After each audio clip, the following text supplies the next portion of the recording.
hey, Chris Bunch. How's it going? I'm glad you're here. So, let's get down to it. So, how did the jar come to be? Yeah, very good question. So, I pastored in a small country church for about 5 years and felt a real sense that probably going back into an established church wasn't going to be my niche. And so in seminary, I actually started some house churches in Marion, Indiana, and felt such a huge connection with people who were far from God, much more than people that were necessarily in the church. And so a buddy of mine and I, we started these house churches and really felt like, wow, this is where it's at. I'd say for the first 26 years of my life, I was pretty much focused on the institutional church, how the church functioned, how I could be the best pastor for the church that was already established.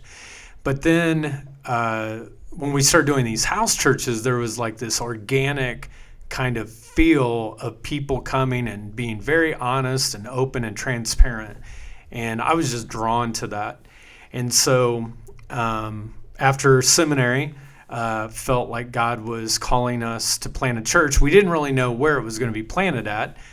We actually had looked at Louisville, Kentucky. I went down there and I fasted and prayed for 2 days, and all I got was hungry and angry. KFC chicken. Yeah. They have the big corporate office there. Right, yeah. Exactly. And sometimes when you're looking for signs, if it's KFC, for me it was Ruth Chris Steakhouse. Okay. And my grandmother's name was Ruth. My name was Chris. I was like, well, this has to be it. This is where the church is going to be. That sounds like a joke, but you were serious. You're This is a sign for me. Yeah. What did you think when you strolled across Louisville Slugger? Yeah, How did you? That didn't come about as No? much. Okay. I didn't think Gotcha. about that. But that was not really it. We looked in California. We looked at a church plant in Phoenix, Arizona, and I spent probably about 18 months basically just praying and trying to get a group of people together to pray for me. We had about 120 people that committed to pray. Wow. And I was so scared, and we're in this Anxiety Island series, and so I definitely had a lot of anxiety about starting it. And it was in the midst of that I was just praying one day, kind of flat out in my house, and I've never heard God kind of speak audibly, but this is one time where it took place. And he said, I want you to start the church in Muncie and never ask me again. And I felt very convicted by that, and I was like, hey, this is where we're going to do it. We had done these house churches. I never really pictured us, being more than kind of that, but we started in my home, 6 people, and then God continued to make it grow. Not to sound sacrilegious, but I am curious. Did the voice sound like Morgan Freeman? Or what did the voice sound like? Yeah, well, I don't know if I can describe the voice anymore. I would hope it would be Morgan Freeman, or Earl James Jones, any great voice like that. But no, it was. I mean, it'd be weird if it was like Vin Diesel or something. Exactly. That'd be kind of weird, right? Yeah.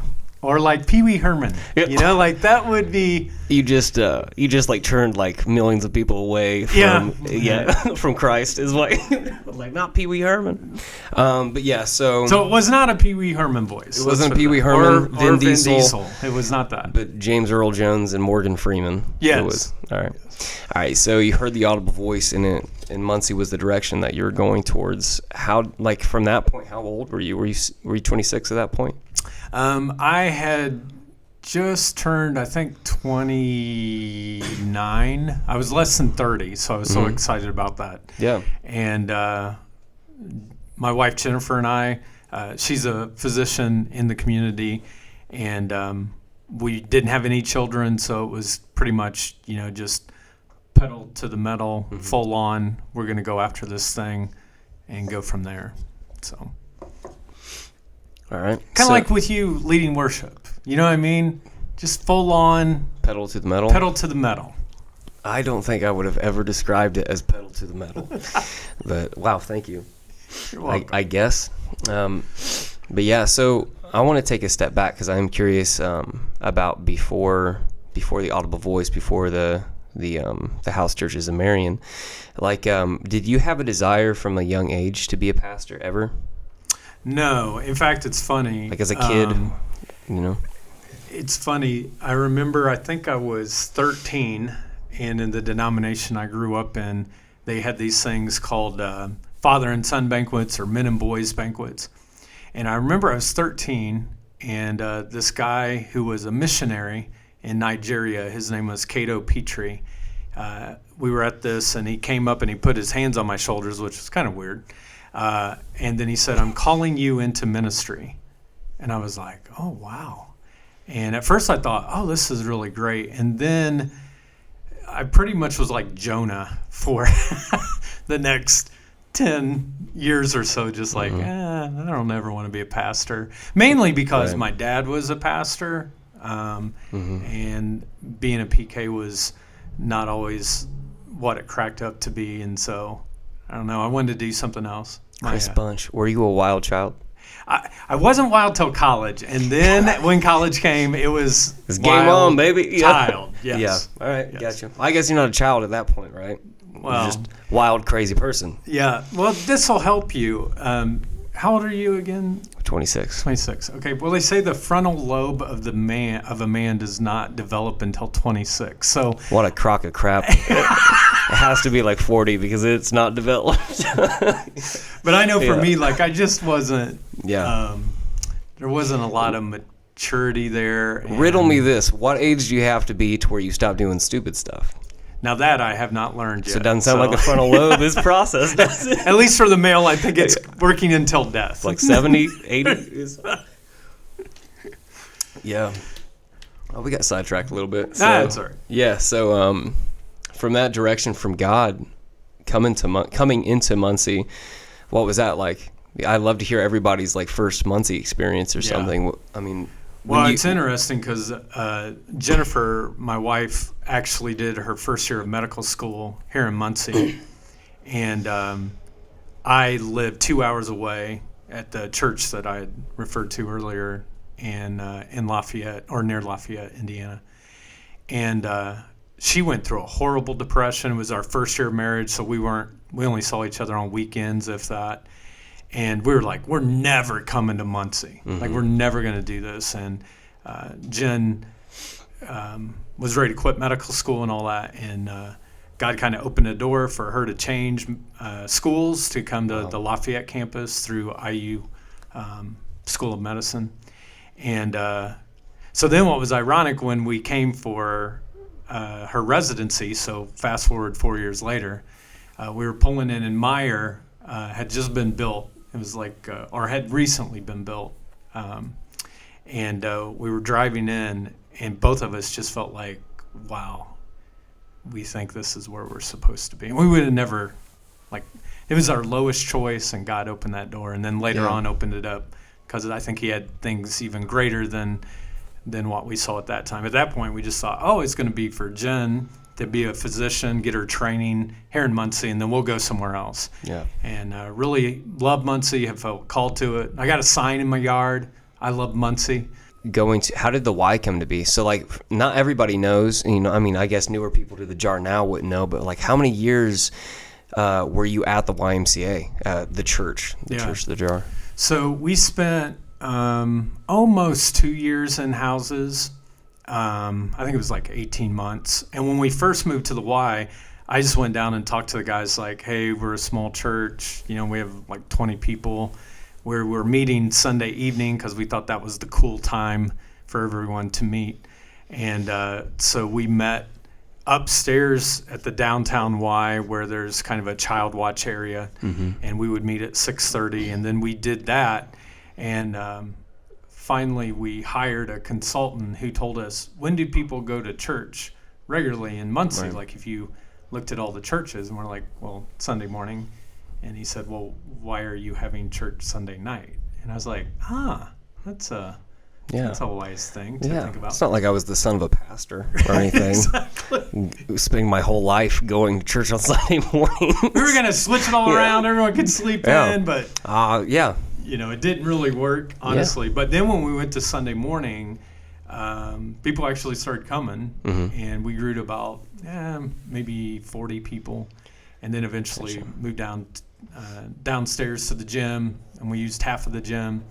Had a big, we called it the curtain, and the curtain came down in the middle of the gym. And then after a year, we'd grown to the point where we were too much for one side of the curtain, so we lifted up the curtain, and we were so excited. Then we utilized the gym multiple different ways until finally we just couldn't meet the needs of seating capacity and that people could actually see the stage. So, but setup was so much easier now, Caleb, than you would have ever imagined. 400 chairs in the early days. Before the jar was before they moved over to the Civic where they're at now.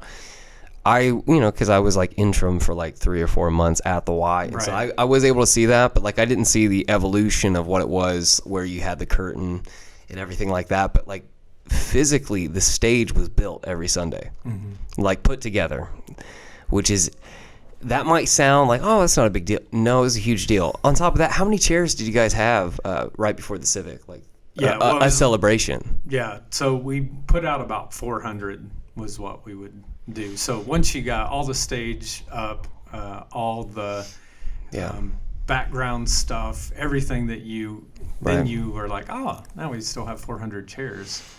So all the lazy volunteers out there listening to this, we used to set up 400 chairs and a stage with all the sound system. So it's a lot better now. Yes. Exactly. Josie can cut that out if that's too offensive. But going from the Y to the Civic, what was that transition like for you? And like, you referenced the Anxiety Island, that whole campaign. There's a couple other areas where we'll get to that because I have a couple questions about that. But going from the Y, which is, I would imagine, after all those years, 12 years? Yeah. 10 or 12 years.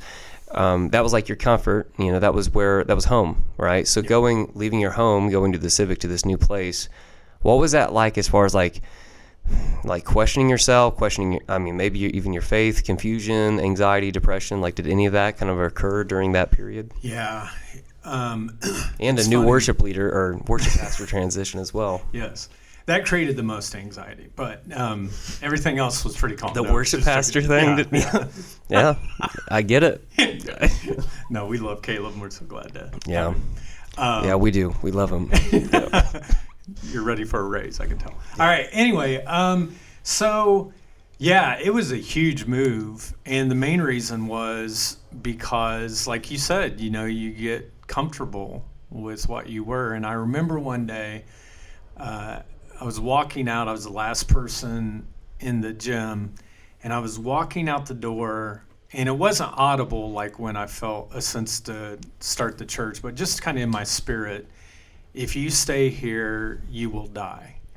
Wow. And the thing that I started noticing was that the church was continuing to grow, but our people were getting exhausted because set up, tear down, all the stuff you have to do, and the Y was extremely gracious to us, but it was just time. And I remember then just sensing that, wow, we need a new partnership and something that would allow our people not to be as tired.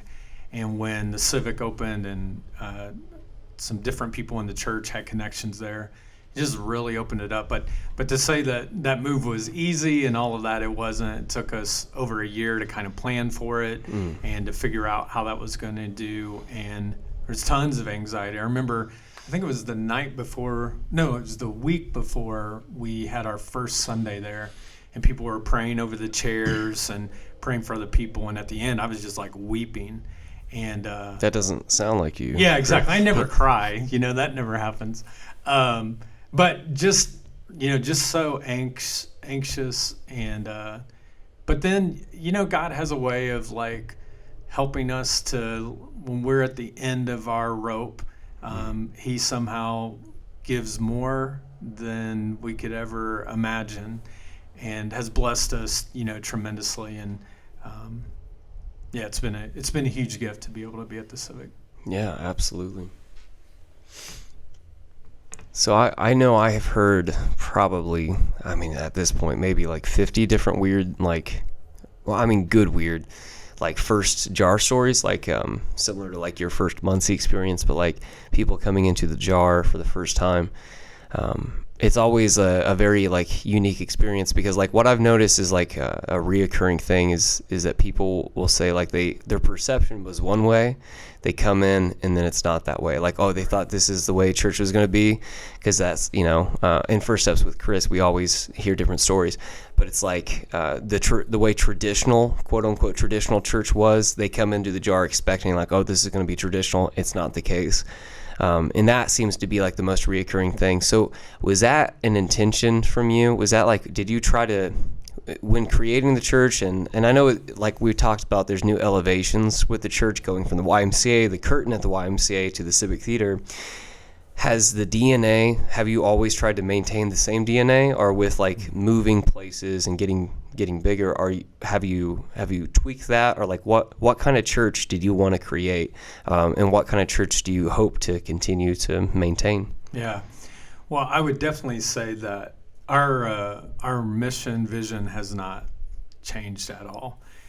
We've always felt like our desire is to love our community into a relationship with Jesus Christ, and we'll do anything outside of sin to try to love people. I mean, I don't care how crazy it is. That needs to be like our new slogan or something. Right? Anything up until about sin. Yeah, I mean, we just do. And I remember like one time we were doing, no churches were really doing any commercials on television to kind of reach people. And I remember I was like, hey, we should go for that. And so we did. Mm-hmm. And a guy came one Sunday and he had his pajamas on. And I thought no one even thought anything about it. We just figured, it was just somebody coming to church. Because one of the things I love about our community is that from people who are homeless to people who make six figures, they come together, and there's a sense of Christ's love that embraces all of them. And this guy showed up, and he was there, and people were kind of like, like, who is it? We didn't. And then finally they're like, no, dude, he's like one of the actors. I'm like, oh. And people were like welcoming him in, and, all that kind of stuff. So that was one of my stories. I remember, just kind of being crazy that way. But like I said, that the vision, mission has not changed. We constantly want to be a community of faith that loves the community God's placed us into a relationship with Christ. With that, because I think that's like something that attracts everybody to the jar, is like how community focused, but also like outside of anything but sin, that's awesome. But like loving people into a relationship with Jesus Christ, like understanding what that is. With that purpose, or that vision for the church, what is like a couple unique things that you've noticed that like you've been able to take away from like being able to see growth and change in lives in the church? Like what with that, does that make sense? Yeah, well, I think you're getting to the kind of the crux. It's one thing, I think every church in our community loves people. Like, I'm never the kind of person that's like, oh, we got the corner on the market of how to do that. And there's so many great churches in our community. And one way, I think that we have a unique DNA is the amount of desire we really want to be transparent and authentic with our story. That none of us are perfect, and we really want people to know that. I remember we did a series one time called No Perfect People Allowed, and we just really wanted to create an atmosphere where there was transparency, authenticity, and people would get a real sense that, hey, man, the guy on the stage isn't perfect, and he's being very honest about that. Mm-hmm. Then I don't have to feel that way. Right. And I think there was this real sense, of always trying to get both you as a worship leader and our band to be authentic with where they're at, and anyone that's there. And then whether it's a small group our youth ministry, kids, whatever, we really want to let people know, hey, these are real people, and we want to have fun along the way because God likes to have fun. So, I mean, he created you, Caleb. So he did. Yeah. So he definitely does have a sense of humor. So for many reasons. So the campaign that we've been doing recently, Anxiety Island, I think something, there's a lot of unique things with that, but I'm curious, like what sparked that thought for you? Like, oh, we need to do something over anxiety and we need to call it Anxiety Island. Yeah. Where did both those things come from? No, that's a good question. I think when COVID hit, the struggle I think everyone had was it created so much anxiety, almost to the point where people couldn't even hear how you can overcome it. And I think part of it too, our nation, has continued to kind of be polarized too. And so you had people thinking all kinds of thoughts, which created more anxiety and, just a lot of things happening all at once to where in the midst of it, although we were trying to encourage people, hey, God hasn't left you, he loves you, whatever, I think it was hard for people to listen. And then I think as the pandemic shifted and vaccines came and as people just felt more comfortable, just in the sense of like, hey, we can get through this, I think then people were much more open to, saying, hey, I'm okay now to like really look at this and like maybe I could make some changes in my life. Now the concept, I knew I was going to teach on anxiety, but I was like, what could that look like? And so I remembered Survivor and how people would be kicked off the island. At the end of that television show, they'd be kicked off. And then I was like, what if we kicked anxiety off the island? Like each one of us have a tendency, regardless of who you are, you get anxious about something. And sometimes it can be all-consuming, and you can feel like you're the only one that's dealing with this, and you're on an island by itself. And if you can kick that off, then all of a sudden it's like, hey, I might visit that island, but I'm not going to live here. And God gives us the ability to know how to do that. And so that's kind of where that creative thought came. And then obviously you and our creative team, everybody makes it much better than my thought. Mine was very minimal. I just said, hey, Anxiety Island, I think that's what we should do. I thought it was way more simple than that.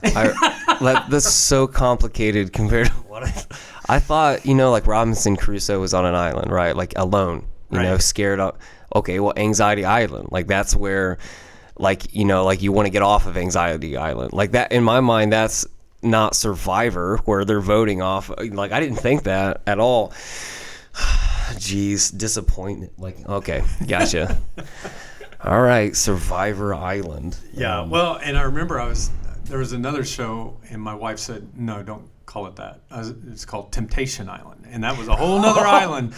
You do not want to be on that. I mean, people. I would say you might have some people that want to be on that island. Yeah, that was a different series, and she said, no, don't call it Temptation Island. Did you do a series at the Jar called Temptation Island? No, we didn't call it that. But it was on Temptation, and I thought, this will be great. And, I'm sure it was. It would be great. Yeah. So the next campaign, it'll be Temptation Island. We got off of Anxiety Island, and we have landed on Temptation Island. Exactly. And who knows what next island there might be. So speaking of anxiety, not the island portion, being on stage. I'm sure some people have wondered this, and I wonder it because I have staff meetings with you, and I know you have a weak bladder. Do you ever? That is true. You've been on stage for a while. Do you ever have close calls where you're like, I got to wrap this up, got to get off the stage, but I still got to keep my momentum here? Or have you gotten a moment where it's like right near the beginning where you're like, oh no, we're in trouble here? Yeah. Well, good question again. Yeah. Wasn't sure I was going to be asked that. You're Thanks, on, Caleb. Chris. Go ahead. Now that I've turned 50, now you can rip on me all the time. The reality is, go ahead. No, I was just saying we could go further, but now we got to keep it about PG, your schedule this 13, week. Yeah.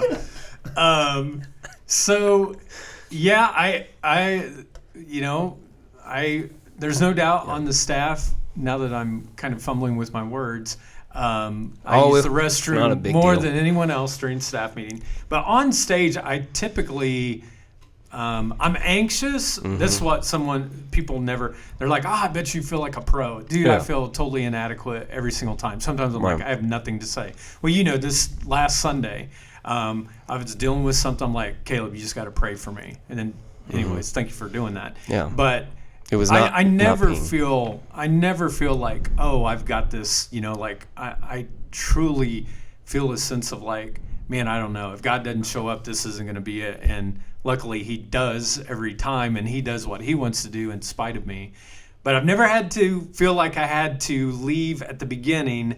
At the end, there have been times where I'm like, I don't need to go greet somebody right now. I need to. That was the most pastory, responsible, daddiest way to answer that question. That was so mature to my immature question. Again, the frontal lobe, there's no way that it develops at 26. Yes. There's no way. Yeah. No way.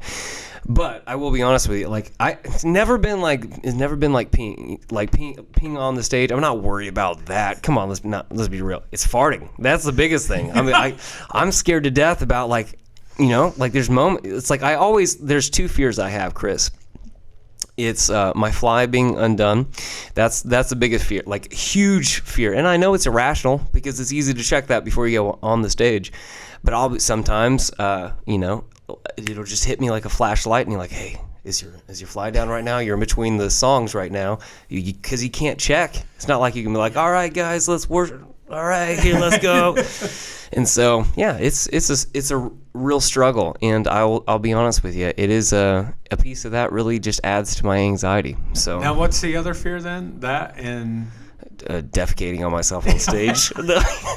That's probably the most responsible way to say that. But yeah, that went bad. Yeah. Well, I mean, it hasn't went bad yet. Yeah. I haven't done it. Those things haven't. See, look, those are fears you don't have to. Yeah, they're fears never for what. Happen. It's not for the Christmas past. It's for the Christmas future. That's what I'm worried about. It's the future of what could be.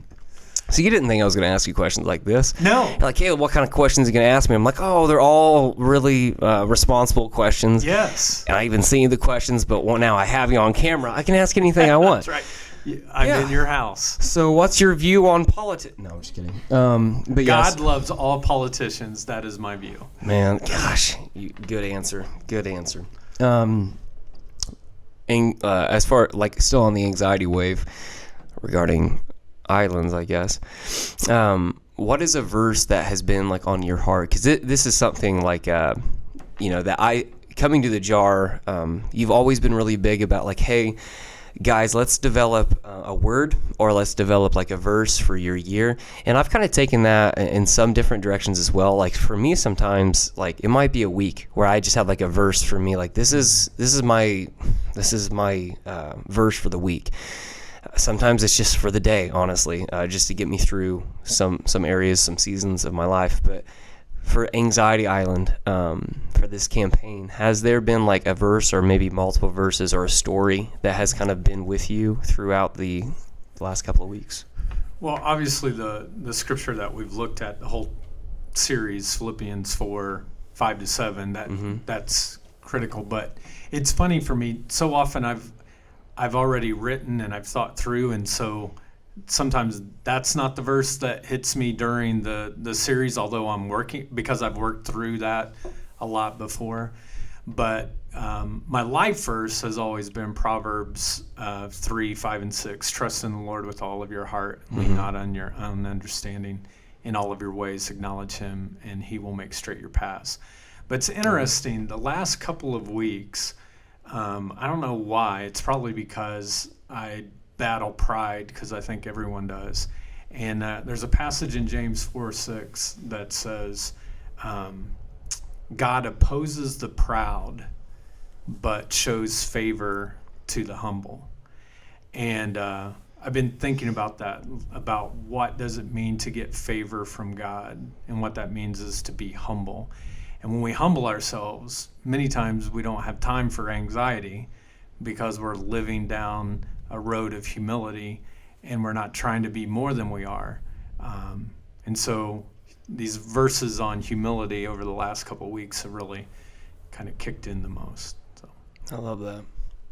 Well, Chris, thank you so much for being with us, man. And, you're doing great, Caleb. Yeah. Is that a question or a statement? No, we'll wait and see how the podcast goes. How a couple podcasts come out, and then so it Then might we'll be a decide. statement or it might be a question. Good question. Okay, all right. Well, as of right now, I'm doing all right. I mean, I still have a job, but no. Thank you so much, Chris, for being with us and letting us ask you questions about bodily functions on stage and everything else in between. But yeah, we really the Anxiety Island campaign is doing a lot of awesome things, and a lot of lives are being changed. And so yeah, we celebrate you. We thank you. So thanks for being with us, man. All right. Yeah. Thanks.